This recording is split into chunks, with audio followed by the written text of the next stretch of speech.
இந்த சுவிட்ச் ஆஃப் அரசியலை நிறுத்த வேண்டும். பாராளுமன்றத்தில் எதிர்க்கட்சி தலைவரை பேச விடாமல் இருந்த எந்த ஜனநாயகம் வெற்றி பெற்றதாக கிடையாது. மிகப்பெரிய டிஜிட்டல் இந்தியாவை உருவாக்கிவிட்டோம் என்று சொல்பவர்கள் எதிர்க்கட்சிகளை பேச விடாமல் ஆக்குகின்ற இந்த பழக்கம் நிறுத்தப்பட வேண்டும். நீட் நிறுத்தப்பட வேண்டும். நீட்டை பற்றிய விவாதம் வேண்டும் என்று ராகுல் காந்தி அவர்கள் கோரியதை அவருடைய மைக்கை சுவிட்ச் ஆஃப் செய்த விவகாரம் என்பதற்காக பாராளுமன்றம் நேற்று நடைபெறவில்லை. மக்களுடைய குரலுக்கு தொடர்ந்து மக்கள் பிரச்சனைகளுக்காக தொடர்ந்து குரல் கொடுப்போம் என்று சொல்லியிருப்பது ஒரு அரசியல் நாகரிகமானது. எங்களை பொறுத்த மட்டுமே திரு விஜய் அவர்களுடைய வாழ்த்துக்கு நன்றி. பூரண மதுவிலக்கு என்பது ஆட்சியிலே இருப்பவர்களும் காங்கிரஸ் ஆட்சி இருந்தவரை பூரண மதுவிலக்கு இருந்தது. மோடி அரசினுடைய கையில் இருக்கின்ற டோல்கேட்டாக இருக்கட்டும், விமான நிலையங்களாக இருக்கட்டும், இதில் மிகப்பெரிய அளவிலே சாமானிய மக்களுக்கு எதிரான கொள்கை தொடர்கிறது. இதற்காக தொடர்ந்து தமிழ்நாட்டை சார்ந்த நாடாளுமன்ற உறுப்பினர்கள் குரல் கொடுப்போம். சிவகாசி வெடிவிபத்தில் இருந்தவங்களுக்கு உயிரிழப்புக்கு நிதி உதவி கம்மியாக இருக்குது. ஆனால் கள்ளச்சாராயத்தில் இறந்தவங்களுக்கு நிதி உதவி இது விபத்தின் அடிப்படையிலே இதை ஆராய்ந்து தமிழக அரசு இதற்காக முதல்ல தெளிவாக ஒரு கொள்கையை வச்சுட்டார். அதிகாரிகள் தங்களுடைய கடமைகளை செய்ய வேண்டும், பண்போடு செய்ய வேண்டும், ஊழல் அதில் குறைய வேண்டும், லஞ்சம் வாங்குகிற பழக்கம் குறையணும் அதிகாரிகளுக்கு.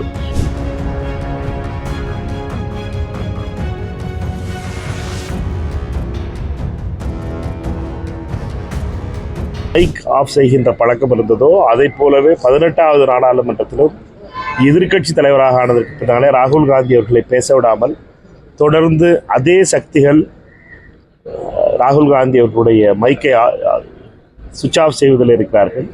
இந்த சுவிட்ச் ஆஃப் அரசியலை நிறுத்த வேண்டும். பாராளுமன்றத்தில் எதிர்க்கட்சி தலைவரை பேச விடாமல் இருந்த எந்த ஜனநாயகம் வெற்றி பெற்றதாக கிடையாது. தொடர்ந்து இந்த புதிய கட்டடங்கள் கட்டியவர்களும் சரி, புதிய பாராளுமன்றம் கட்டிவிட்டோம், மிகப்பெரிய டிஜிட்டல் இந்தியாவை உருவாக்கிவிட்டோம் என்று சொல்பவர்கள் எதிர்க்கட்சிகளை பேச விடாமல் ஆக்குகின்ற இந்த பழக்கம் நிறுத்தப்பட வேண்டும். நீட் நிறுத்தப்பட வேண்டும். நீட்டை பற்றிய விவாதம் வேண்டும் என்று ராகுல் காந்தி அவர்கள் கோரியதை அவருடைய மைக்கை சுவிட்ச் ஆஃப் செய்த விவகாரம் என்பதற்காக பாராளுமன்றம் நேற்று நடைபெறவில்லை.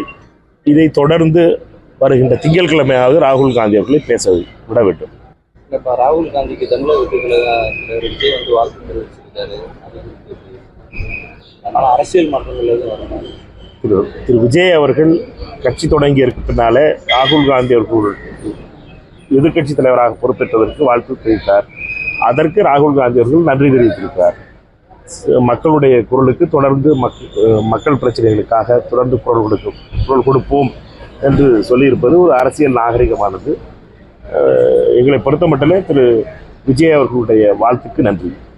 டெல்லியில் நீட் தேர்வுக்கு குரல் கொடுத்த காங்கிரஸ் தமிழகத்தில் பூரண மதுவிலக்கு குரல் கொடுக்காத பூரண மதுவிலக்கு என்பது ஆட்சியிலே இருப்பவர்களும் காங்கிரஸ் ஆட்சி இருந்தவரை பூரண மதுவிலக்கு இருந்தது. காங்கிரஸ் கட்சியை பொறுத்த மட்டும் தமிழகத்தில் காங்கிரஸ் ஆட்சி 67 வரை பூரண மதுவிலக்குக்காக காங்கிரஸ் கட்சி தொடர்ந்து அதை வலியுறுத்துவதற்காக இருந்த கட்சி. எங்களை பொறுத்த மட்டும் எங்களுடைய கொள்கை என்பது காலத்துக்கு ஏற்பது போல காங்கிரஸ் ஆளுகின்ற மாநிலங்களிலே கர்நாடகாவாக இருக்கட்டும், கேரளாவாக இருக்கட்டும், தெலுங்கானாவாக இருக்கட்டும், அங்கெல்லாம் அரசினுடைய வருமானம் ஒரு பக்கமும், அதே நேரத்தில் இந்த மதுவை எப்படி நாம் மக்களிடமிருந்து அதற்கான பிரச்சனைகளிலிருந்து எவ்வளவு தூரம் கொண்டு செல்ல முடியுமோ அதை கொண்டு செல்ல வேண்டும் என்பதற்காக தொடர்ந்து முயற்சி செய்கிறோம். தமிழ்நாட்டை பொறுத்த மட்டுமே தமிழக அரசு அதை பற்றி முடிவு செய்யும். தமிழகத்தில் நிறைய இடங்களில் டோல்கேட் சுக கட்டணம் வெளியேறுது. மதுரை ஏர்போர்ட்லேயே எடுத்தீங்கன்னா ஏர்போர்ட் அத்தாரிட்டியோட அவங்க கண்ட்ரோலில் இருக்க இந்த டோல்கேட் பார்த்தீங்கன்னா கிட்டத்தட்ட 135 ரூபா வரைக்குமே இப்போ ரேட் போட்டு இந்த ஏர்போர்ட்ஸ் மோடி அரசினுடைய கையில் இருக்கின்ற டோல்கேட்டாக இருக்கட்டும், விமான நிலையங்களாக இருக்கட்டும், இதில் மிகப்பெரிய அளவிலே சாமானிய மக்களுக்கு எதிரான கொள்கை தொடர்கிறது. இதற்காக தொடர்ந்து தமிழ்நாட்டை சார்ந்த நாடாளுமன்ற உறுப்பினர்கள் குரல் கொடுப்போம். இந்த முறை குடியரசுத் தலைவர் விவாதத்திலும் இதை பற்றி யார் பேசுகிறார்களோ அவர்களை பேசுவதற்கான வாய்ப்பு கிடைக்கும் போது பேசுவோம். சிவகாசி வெடி விபத்துல இருந்தவங்களுக்கு வந்து உயிரிழப்புக்கு வந்து நிதி ஒதுக்கீடு கம்மியா இருக்கு, ஏன்னா கள்ளச்சாராய விபத்துல இறந்தவங்களுக்கு நிதி உதவி கூட இருக்குன்ற மாதிரி ஒரு குற்றச்சாட்டு. இது ரெண்டையும் கம்பேர் பண்ணுறதுக்கு நியாயமாக இருக்காது. இது இது வந்து விபத்தின் அடிப்படையிலே இதை ஆராய்ந்து தமிழக அரசு இதற்காக முதல்ல தெளிவாக ஒரு ஒரு கொள்கையை வச்சுருக்காங்க. எந்த ஒரு விபத்து நடந்தாலும் சரி 4 லட்ச ரூபா உடனடியாக தமிழக அரசு அறிவிக்கிறதும், அதே மாதிரி பிஎஃப் இருந்தாங்கன்னாவும், அதே மாதிரி அந்த பட்டாசு ஆலையினுடைய சார்பாகவும் வழங்குவது வழக்கம்.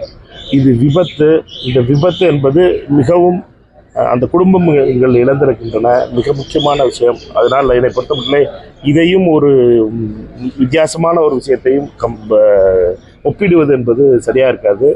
இது வந்து சிவகாசி மக்களுடைய வாழ்வாதாரமாக இருப்பது. கள்ளச்சாராயம் என்பது வாழ்வாதாரமாக யாருக்கும் இல்லை. இது ஒரு வாழ்வாதார பிரச்சனை.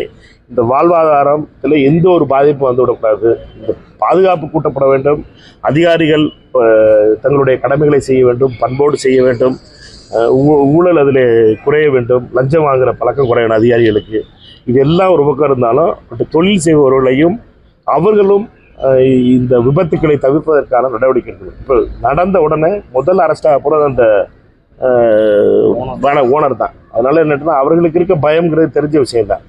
இது வந்து ஒரு சட்டப்பூர்வமாக அனுமதி பெற்ற ஒரு ஃபேக்ட்ரியில் நடந்த விபத்து. அதனால் இந்த விபத்துக்களுக்கும் மற்ற நம்ம ஒப்பீடுங்கிறது நியாயமாக இருக்காதுன்னு நினைக்கிறேன். ராமேஸ்வரம் மீனவர்கள் மீண்டும் கைது செய்யப்பட்டிருக்காங்க. இது எதிர்கட்சி, அதுபோல் எதிர்கட்சி தலைவராக ராகுல் காந்தி அவர்கள் வந்திருக்காரு. எந்த அளவுக்கு இனிமேல் வந்து நீங்கள் அழுத்தம் கொடுக்க போறீங்க? ஏன்னா தமிழக மீனவர்கள் தொடர்ந்து இந்த இது நடந்துட்டு அவல நிலை இருந்துகிட்டே தான் இருக்கு. அடுத்த கட்டமாக என்ன மாதிரி தொடர்ந்து நாடாளுமன்றத்தில் இதற்காக குரல் கொடுப்போம். இப்பொழுது இந்தியா கூட்டணி 237 இடங்களோடு எதிர்க்கட்சிகள் அனைவரும் ஒற்றுமையோடு இருக்கிறோம். ராகுல் காந்தி அவர்கள் எதிர்க்கட்சி தலைவராக இருக்கிறார். திருமதி கனிமொழி அவர்கள் நாடாளுமன்ற குழுவினுடைய தலைவராக இருக்கிறார். திரு அகிலேஷ் யாதவ் அவர்கள் தலைவராக இருக்கிறார். இப்படி எதிர்க்கட்சிகளுடைய குரல் பலமாக இருக்கும். தமிழகத்தினுடைய குரலும் மிக பலமாக இருக்கும். தமிழகத்தை சார்ந்து யார் பேசுகிறார்களோ அவர்கள் அவசியம் இந்த மீனவர்கள் பிரச்சனையை பற்றி குடியரசுத் தலைவருக்கு நன்றி தெரிவிக்கின்ற தீர்மானத்தில் பேசுவார்கள் என்பது மட்டும் தெளிவாக தெரியும். இதுபோன்ற செய்திகளை மேலும் தெரிந்து கொள்ள எங்களது யூடியூப், ஃபேஸ்புக் மற்றும் ட்விட்டர் ஆப்களை சப்ஸ்கிரைப் செய்யவும்.